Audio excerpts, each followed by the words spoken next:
These guys, I'm telling you, the young people playing the walkers are the real heart and soul of the movie, just like in the book. And they did a great job of adapting the book. Stephen King's happy, so that when he's happy, I'm happy. And I had some reservations about the violence, but after a phone call with Francis Lawrence, I was so ready to do it. I mean, I do my homework. I went to IMDb and I watched all of the Hunger Games and all of his movies, and I thought he's the perfect guy to do this, and I'm glad I did. Well, it's this weird sort of retro, futuristic, dystopian society where the government sponsors these things. I'm the nominal antagonist, but the state is really the antagonist. I don't know. I mean, you just have to accept the premise. It's bonkers, but like I say, it's all a way to draw you into what happens when they actually are on the long walk, which is interesting because when I filmed it, I wasn't around when they were doing all these things. I read the book, I read the script. I thought the script did a great job of capturing the book. He has such a great way of depicting human interaction. And The Life of Chuck and Long Walk couldn't be more different. He's much more versatile. I mean, because when people say Stephen King, they think of horror and the supernatural. And of course, in both Chuck and Long Walk, there are no supernatural elements whatsoever. He's just great, just a great writer, one of the best ever. It's pre-space movies and post-space movies. Because pre-space movies, I could be a fan and walk on the floor and go to artist row and look at comic books and all those things. But then I made a movie called The Comic Book The Movie, which was a mock documentary. And I was playing Don Swan. So when I was on the floor, I'd say, hey, if you call me Don, you could be in the movie. If you call me Mark, we're going to have to cut it out. And people were really cooperative, so it was great. That was the last time I was actually able to walk the floor. Oh, it's awesome. It's such a beautiful movie. I think we're really proud of the work that we put into it. So to be able to celebrate in gorgeous San Diego at awesome Con and now Comic-Con, it's really cool. Well, I think he's definitely looking for something. He's kind of in search of something more, and I think in life we're all kind of doing that, searching for something that's kind of outside of ourselves. And I think Pete, my character, really is looking for that. Look, I got to be honest. It was the perk of the job for me. It was being able to immerse yourself in something and not have to, you have to, when you do enough acting, you don't need to act more. So yeah, we walked about 15 miles a day. A minimum was 8. And maximum I think was 22. Doing that, you kind of forget some of the silly acting things that you do and you just give yourself away, and I was really lucky to have that.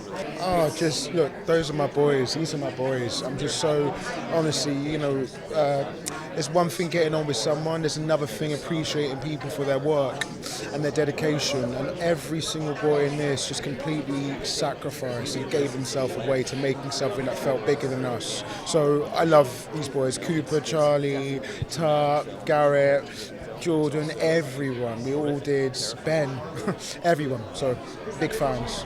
Besides Stephen King, who obviously is like a master storyteller, and I'm talking about novella and books. He's got such craft to him, and his films are like cinematic history. So to be part of one of those is amazing. But also Francis Lawrence and lovely JT, who's sat next to me now. It's a community of making something that feels really special. So I'm honoured to be a part of it. I didn't expect it to be as emotional for me. I was walking the floor yesterday, and what kind of came over me was a sense of community, and seeing how happy, I could get emotional thinking about it, how happy everybody was to be here and to celebrate their fandoms and to find community within that, and people from all walks of life, all places, all colors. It was amazing to see, and not to mention how dope the cosplays are too, and to cosplay with pride and to be able to compliment people and say, damn, it looks great, I know who you're cosplaying as. So I loved it, and I have I've never experienced anything like this in my life. Comic-Con is unlike anything I've seen. It's been on my bucket list to go to Comic-Con since I was 9, and to be here now walking the carpet next to Mark Hamill is a really cool life moment. Yeah, look, it's thinking like, who would sign up for this, right? And I think that it comes out of a place of necessity in some ways for these boys in the dystopian world that they're living in.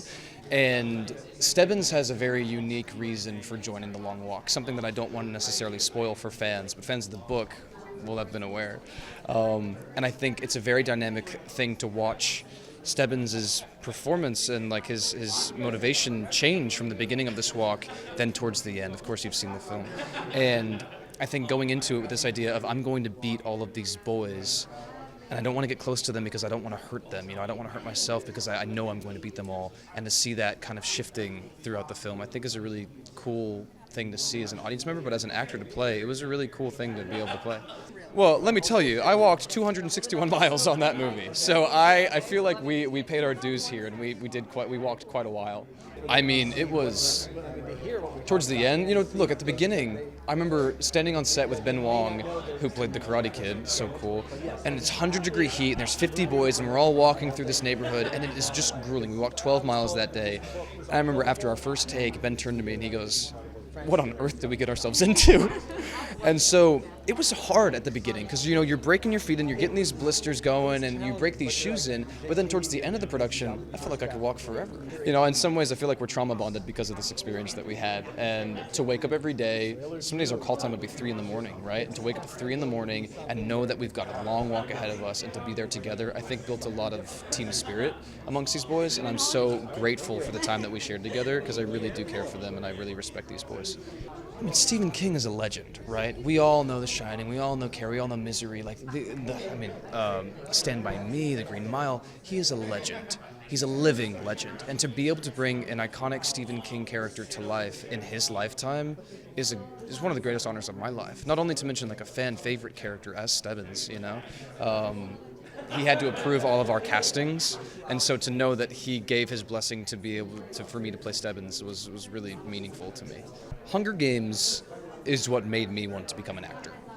I was a young kid. I remember watching it in my small town in Texas, and I saw this on the big screen. I said, I want to do this, And so, full circle moment, 12 years later, to be able to be working with the creator and the filmmaker behind the Hunger Games was so meaningful. And I tried to not get in my head about it, I tried to not psych myself out for this audition, but I understood, the gravitas that he carries, that Francis carries, and it does not pass me by. I am grateful for it every day to have worked with him. JT, who's standing right there, talented man. He wrote Strange Darling, he directed Strange Darling.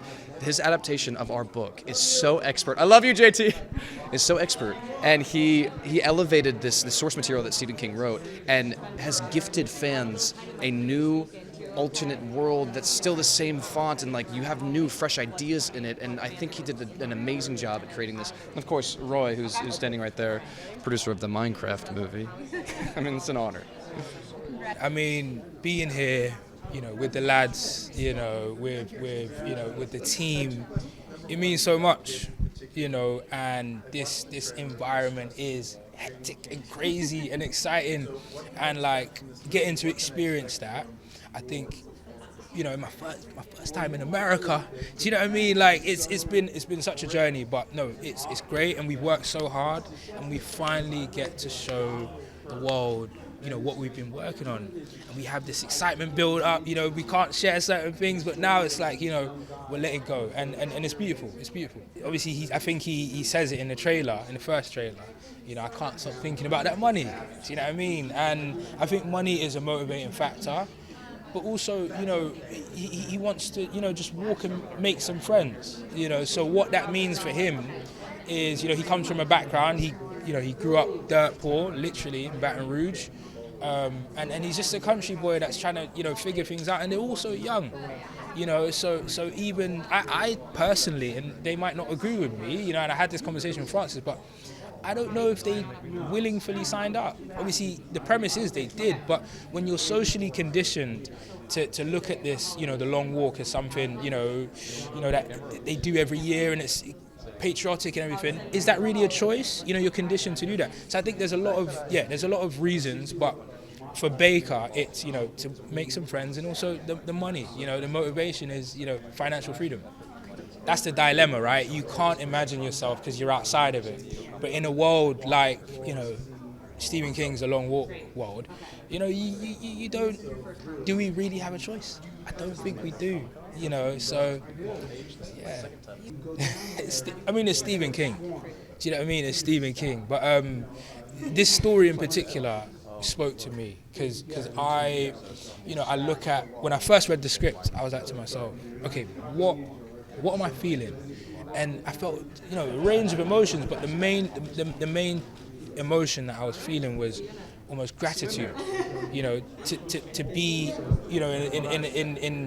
to be able to be in a world where I can be free, and also the fears of stepping into, kind of a authoritarian type rule, because I look at that and I felt gratitude, and I felt like I wanted to do the story justice. So being a part of that, within itself, and then Stephen King, it was wonderful. It was wonderful, for real. Oh man. I could go on for days about this. My feet, they're still recovering. No, obviously physically, it was a lot. Walking in the heat, it's one continuous shot. We film one scene a day.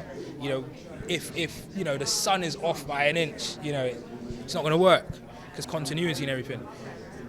But it's also like the mental side that was, that we had to kind of dig in and lean on each other, and that's why I'm so glad that the lads, everybody, Francis, JT, always on set with us every day. It's very rare, and just having that emotional support, I'm forever grateful, and it allowed us to be in our creative, element in a way. It's my first time at Comic-Con. I've always wanted to be here, but it was kind of like the same feeling I had about the Sundance Film Festival. I never wanted to go till I had a movie. So the fact that we were invited here, and I get to see the cast again, and I only wish Francis Lawrence was with us, but other than that, it's been really exciting because I haven't seen these guys in a year.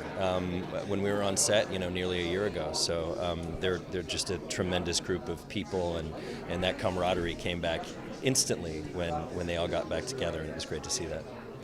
Yeah, I revere Stephen King, so I think that I'm a filmmaker, so I have an understanding of what I think works on screen as opposed to what can work in a book, and sometimes they are the same and sometimes they're not, and so I felt like I was the guy for the job because I love Stephen King, and I wanted to keep the DNA of his original story, and I wanted his themes to be ever present in the movie, but I also wanted to shape it into this under 2-hour experience, and I think we did a pretty good job, and I'm hoping the world feels the same way.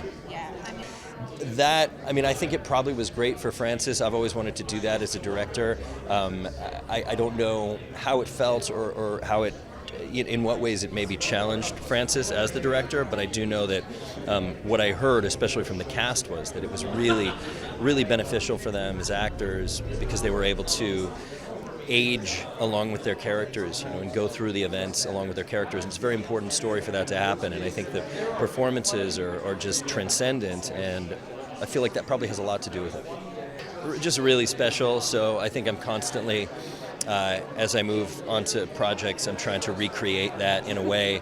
And I'm also, I learned a lot from Francis. He's been directing movies for a long time. He's directed some really, really good ones, so to be able to watch him work, to be able to have conversations with him, to learn from him, the way his set works like a well-oiled machine. He works with this great line producer named Mika and his cinematographer, Yo.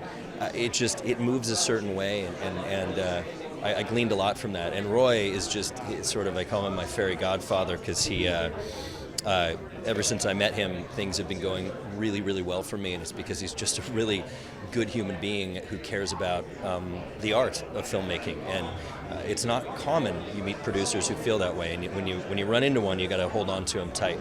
I'm very excited and thrilled to be able to meet everybody again and to talk about it in front of the group of people at Hall H. And I think JT's, it's his first time and to see Hall H, and it's just going to be fun.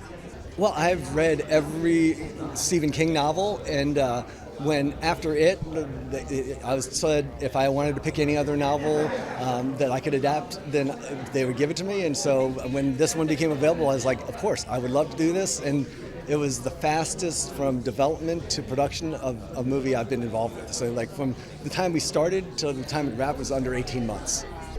Well, it was definitely something where the emotional drain and the what it did on their bodies was apparent on the film during this filming of it, because they were getting skinnier, they were just getting tired, and it was something that I guess none of us were used to shooting, because we've always done things according to like whatever fits the schedule as opposed to just shooting it as a straight movie. They all became friends. I mean, it was great to seeing them from the start, where they were just getting to know each other, didn't know the acting styles of each other, but by the end they were all buddies, and you could tell that they're going to be buddies for life. Francis, this is actually my first time working with Francis, and he's so collaborative, and he's the most humble person that on the set. It was just really wonderful working with him. Well, it was actually, it felt like it's a continuation of it, because it was during the post-production of Strange Darling when I had gotten the rights to this book, and I mentioned it to him, and he's like, I love that book. And so everything just came together, and so it sort of flowed from Strange Darling right into Long Walk and hopefully into another one.